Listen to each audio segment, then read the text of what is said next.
નમસ્તે બાળ મિત્રો, કેમ છો? મજામાં ને?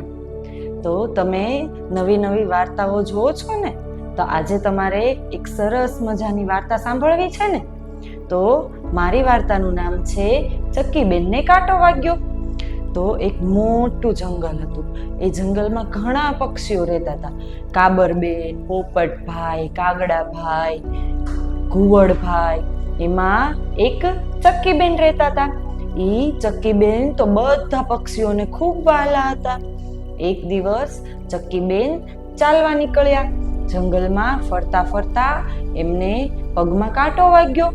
એટલે એમને પગમાં કાંટો વાગ્યો ને તો એમનાથી બૂમ નીકળી ગઈ, ઓય માં, મને પગમાં કાંટો વાગ્યો. તો એમનો અવાજ સાંભળી અને બાજુના ઝાડ ઉપર પોપટભાઈ બેઠા હતા ને, ઈ આવ્યા અને એમણે આવીને જોયું ચક્કીબેન પાસે કે ચક્કીબેનને તો કાંટો વાગ્યો છે, એમને તો પગમાંથી લોહી નીકળે છે.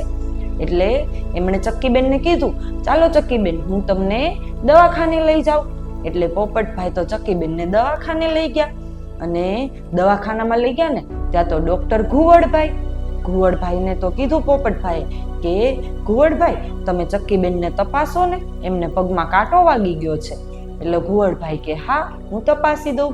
એટલે ઘુવડભાઈએ થોડીક વાર તપાસી અને પોપટભાઈને કીધું કે ચક્કીબેનને તો કાંટો બહુ ઊંડો વાગી ગયો છે પગમાં, હવે એ તો ઓપરેશન કરીને કાઢવો પડશે.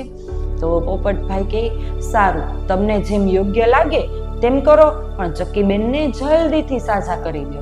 એટલે ઘુવડભાઈ તો લઈ ગયા ઓપરેશન થિયેટરમાં ચક્કીબેનને. પછી આ ઓપરેશનની વાત તો જંગલમાં ખૂબ જ ફેલાઈ ગઈ. પોપટભાઈએ મેનાબેનને કીધું, મેનાબેને કાગડાભાઈને કીધું, કાગડાભાઈએ કાબરબેનને કીધું. એમ કરતા કરતા આખા જંગલમાં બધાને ખબર પડી ગઈ. એટલે બધા ધીમે ધીમે દવાખાને આવ્યા.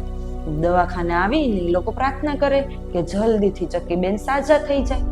એવામાં તો ઘુવડભાઈ આવ્યા ઓપરેશન થિયેટરમાંથી અને કહ્યું કે ચક્કીબેનના પગમાંથી કાંટો નીકળી ગયો છે અને હવે તેમને સારું છે. અને દવા આપી કે આ દવા તમે એમને આપજો અને ખાટા ખાટા સરસ ફળો ખવડાવજો એટલે ચક્કીબેન સાજા થઈ જશે. પછી તો એવામાં પક્ષીઓના સરદાર આવ્યા. એમણે આવી અને કાગડાભાઈને કહ્યું કે તમે આખા જંગલમાં બધાને કહી દો કે આજે રાત્રે એક વડલાના ઝાડ નીચે સભા બોલાવી છે. કાગડાભાઈએ તો એમ જ કર્યું. એ તો જંગલમાં ખભે ઢોલ ટીંગાડીને વગાડતા વગાડતા ગયા અને બધાને કહ્યું કે સાંભળો સાંભળો, આજે રાત્રે વડલાના ઝાડ નીચે સભા ભરાવાની છે એવું સરદારે કહ્યું છે, તો બધા આવી જજો.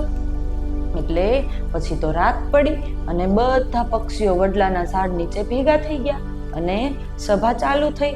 એમાં પક્ષીઓના સરદારે કહ્યું કે જોવો ભાઈ, આજે ચક્કીબેનને કાંટો વાગી ગયો, એમને ઘણી પીડા થઈ, એમનું ઓપરેશન કરીને કાઢવું પડ્યું.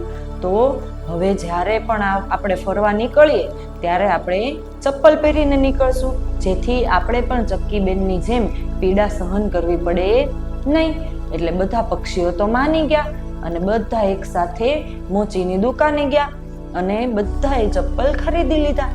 પછી તો જ્યારે ભાઈ બધા ફરવા નીકળે જંગલમાં એટલે ચપ્પલ પહેરીને નીકળે એટલે કોઈને કાંઈ થાય નહીં અને બધા શાંતિથી રહે, ખાધું પીધું ને રાજ કરી.